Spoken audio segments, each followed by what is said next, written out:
नमस्कार किसान भाई, स्वागत है आपका हमारे यूट्यूब चैनल तागड़ फार्मिंग में। किसान भाई, लहसुन में की पत्तियां पीली पड़कर सूखने की समस्या कई सारे किसान भाइयों की आ रही है। कई सारे किसान भाइयों की जो ऊपरली पत्तियां हैं वो पीली पड़कर सूख रही हैं और धीरे धीरे किसान भाई लहसुन का पूरा पौधा पीला पड़कर सूख रहा है। ये ऐसी समस्या कई सारे किसान भाइयों की आ रही है। तो किसान भाई, इस समस्या का इलाज कैसे करें, कैसे लहसुन को पीलापन से रोकें? क्योंकि अगर किसान भाई लहसुन में पीलापन आ जाएगा, पत्तियाँ सूख जाएगी, अगर पौधा सूख जाएगा तो इसका काफ़ी ज़्यादा नुकसान किसानों को होता है। तो आपको समय रहते इस समस्या को कंट्रोल करने की आवश्यकता रहती है। तो किसान भाई, मैं इस वीडियो में आपको ये बताने वाला हूँ कि इस समस्या को कैसे रोकें, आप किस प्रकार पूरी तरीके से इस समस्या को कंट्रोल कर सकते हो, आपको क्या क्या काम करने हैं, इसकी जानकारी किसान भाई मैं आपको इस वीडियो में देने वाला हूँ। इसलिए आपसे निवेदन है कि आप वीडियो शुरू से लेकर अंत तक जरूर देखें। और आप पहली बार हमारे यूट्यूब चैनल पर अभी तक आपने हमारे यूट्यूब चैनल सब्सक्राइब नहीं किया है तो नीचे स्क्रीन पर दिए सब्सक्राइब वाले बटन को दबा के आप हमारे यूट्यूब चैनल सब्सक्राइब जरूर कीजिए और वीडियो को लाइक जरूर कीजिए। तो चलो बात करते हैं किसान भाई लहसुन की खेती की। किसान भाई, कई सारे किसान भाई को जो लहसुन की ऊपरली पत्तियाँ हैं वो पीली पड़कर सूख रही है और लहसुन का पौधा धीरे धीरे पीला पड़ रहा है। तो यह समस्या, सबसे पहले तो आपको ये जानना होगा कि यह समस्या किन कारणों से आ रही है। सबसे पहला कारण, कई सारे किसान भाई खरपतवार नाशक दवाई का उपयोग लहसुन की फसल में करते हैं। तो इससे क्या होता है कि लहसुन की फसल को एक झटका लगता है।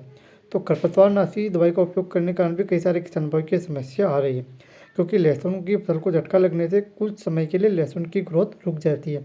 तो इस वजह से भी कई सारे किसान भाइयों के लहसुन की फसल में हमें पीलापन की समस्या देखने को मिल रही है।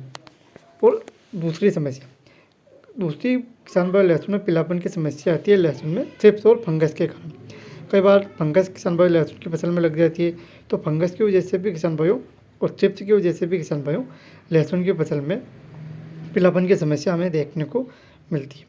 इस फंगस की वजह से क्या होता है किसान भाइयों कि जो भी आप खाद बीज लहसुन की फसल में डालते हो वो खाद किसान भाई लहसुन की पत्तियों से वो फंगस ले लेती है और फंगस ले लेती है जो लहसुन की फसल पीली पड़कर सूखने लग जाती है। और आपके जो किसान भाई वो फंगस के कीटाणु रहते हैं वो सारी एनर्जी को वो खा जाते हैं और आपके लहसुन की फसल पीली पड़कर सूख जाती है। तो यह समस्या कई सारे किसान भाइयों के लहसुन की फसल में हमें देखने को मिल रही है। एक तो समस्या खरपतवार नाशी दवाई का स्प्रे करने के कारण हो रही है और दूसरी पीलापन की समस्या थ्रिप्स के कारण हमें लहसुन की फसल में देखने को मिल रही है। अब इसका इलाज कैसे करें? अगर किसान भाई आपके खरपतवार नाशी दवाई का स्प्रे करने के कारण अगर पीलापन आया है तो आपको कैल्शियम नाइट्रेट खाद का उपयोग आपके लहसुन की फसल में करना है। इसके अलावा आप 12-61-0 का स्प्रे भी लहसुन की फसल में कर सकते हो। इनका उपयोग करने से किसान भाई आपके खरपतवार नाशी दवाई की वजह से जो भी पीलापन की समस्या है वो समस्या किसान भाई खत्म हो जाएगी, क्योंकि उसको एनर्जी की ज़रूरत है। किसान भाई तो एनर्जी कैल्शियम नाइट्रेट खाद की वजह से मिल जाएगी। और 12-61-0 का अगर आप स्प्रे करते हो तो इससे आपकी जो पीलापन खरपतवार नाशी दवाई की वजह से है वो पीलापन खत्म हो जाएगा और आपका जो लहसुन का पौधा है फिर से वापस ग्रोथ करना शुरू कर देगा। अगर आपके किसान भाई लहसुन में पीलापन की समस्या थ्रिप्स के कारण आई है तो इसके लिए किसान भाई आपको सिजेंटा कंपनी की एलिका नाम की दवाई आती है, इसका उपयोग आपको करना है, जिससे कि थ्रिप्स आपके लहसुन की फसल से कंट्रोल होगी और आपके लहसुन की फसल में किसान भाई जो पीलापन की समस्या है वो समस्या खत्म हो जाएगी। तो ये काम किसान भाई दोनों काम आपको करने हैं, तभी जाके आपके पीलापन किसान भाई लहसुन की फसल से कंट्रोल होगा और आपके पीलापन की समस्या पूरी तरीके से लहसुन की फसल से खत्म हो जाएगी। अगर किसान भाई पीलापन की समस्या अगर आपके लहसुन की फसल में ज़्यादा दिनों तक रहती है तो धीरे धीरे आपके पूरे पौधे को खराब करती है।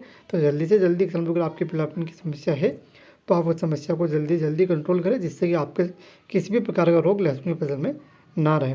तो धन्यवाद किसान भाई, मिलते हैं नए वीडियो में नई जानकारी के साथ, तब तक के लिए धन्यवाद।